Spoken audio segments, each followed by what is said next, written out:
Fellow gardeners, let me share something that completely transformed my perspective on composting and soil building.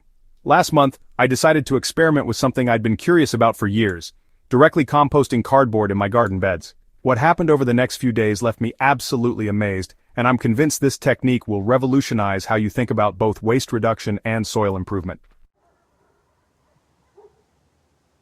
Like many of you watching Soil Sage Chronicles, I'm always looking for ways to work smarter, not harder, in the garden. When I looked at the stack of delivery boxes piling up in my garage, I realized I was sitting on a gold mine of brown composting material. But instead of throwing it in my traditional compost bin, I wondered, what if I composted it directly where I needed better soil? Traditional composting requires patience, turning, and waiting months for results. Don't get me wrong, I still maintain my regular compost pile, but sometimes you need faster solutions for problem areas in your garden. I had a section of my vegetable plot that was compacted, weedy, and frankly disappointing me season after season. The science behind cardboard composting is beautifully simple. Cardboard is primarily cellulose, which breaks down into organic matter that feeds soil microorganisms. As it decomposes, it creates air pockets that improve soil structure while simultaneously suppressing weeds. It's like getting a soil amendment, mulch, and weed barrier all in one. What really convinced me to give this method a shot was realizing that cardboard composting actually mimics nature's own processes. In forests, fallen logs and organic debris just break down right there on the forest floor, slowly turning into these rich, fertile soil layers.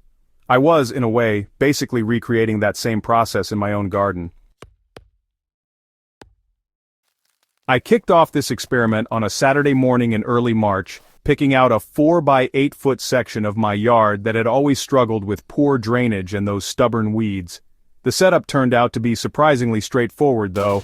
Honestly, I did pick up some important little nuances along the way.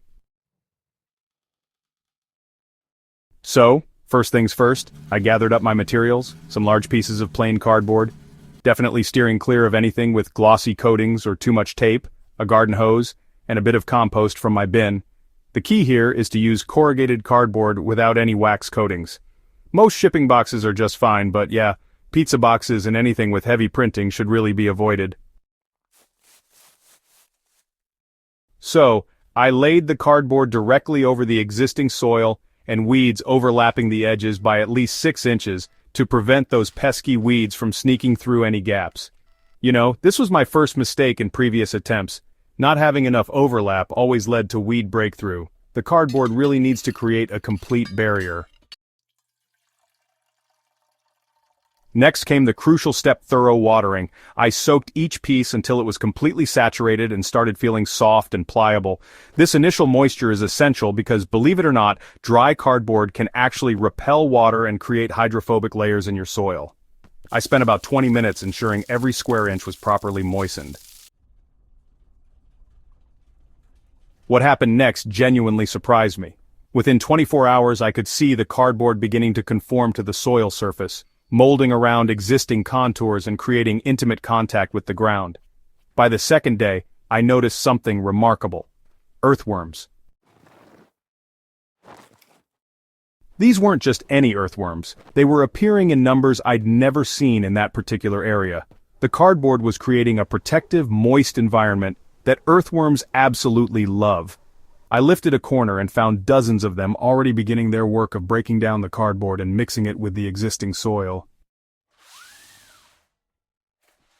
The immediate weed suppression was also dramatic. Areas that had been sprouting early spring weeds were now completely covered, and I could see existing weeds beginning to yellow and weaken underneath the cardboard barrier. By day 3, the real magic started happening. The cardboard was beginning to break down at an accelerated pace, much faster than I'd experienced with traditional composting methods. The corrugated structure was separating, and the layers were becoming soft and fibrous. I noticed the soil temperature underneath the cardboard was consistently warmer than surrounding areas, typically 5 to 8 degrees higher during my morning checks. This temperature boost was creating optimal conditions for microbial activity, essentially turning my garden bed into a composting reactor.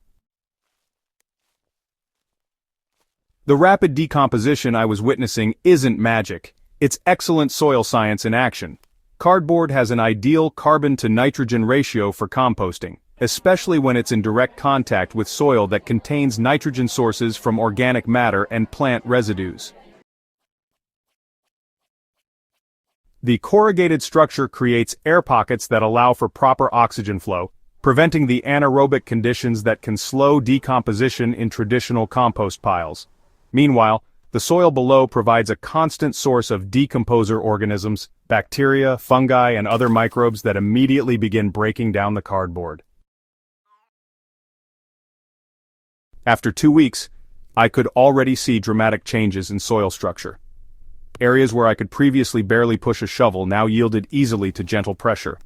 The cardboard had broken down enough to create a spongy, organic layer that was improving both drainage and water retention. While the immediate results were impressive, the long-term benefits of cardboard composting extend far beyond the first few weeks. The organic matter from decomposed cardboard continues to improve soil structure for months, creating stable aggregates that resist compaction and improve root penetration. Through multiple trials, I've encountered and solved several common problems. If your cardboard isn't decomposing quickly, it's usually due to insufficient moisture or poor soil contact. Make sure you're watering regularly and that the cardboard is lying flat against the soil. You know, the beauty of cardboard composting is really its adaptability to different garden situations. For new garden beds, it's an excellent way to suppress grass and weeds while building soil at the same time. And for existing beds, it can revitalize tired soil and give you a fresh start for the growing season. This cardboard composting experiment opened my eyes to the potential of working directly with natural decomposition processes in our gardens.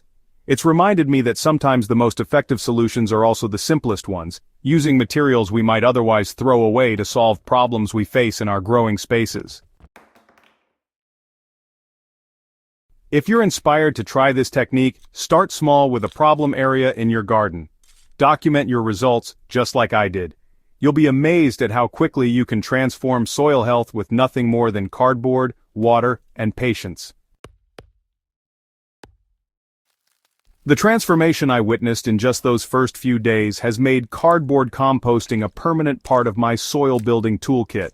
It's efficient, cost-effective, and incredibly satisfying to see waste materials become the foundation of healthy, productive soil. Ready to revolutionize your soil building? Try cardboard composting in your garden and share your results with our growing community. Don't forget to subscribe to Soil Sage Chronicles for more innovative gardening techniques, and share this article with fellow gardeners who are ready to think outside the traditional composting box. Together we're building better soil, one garden at a time.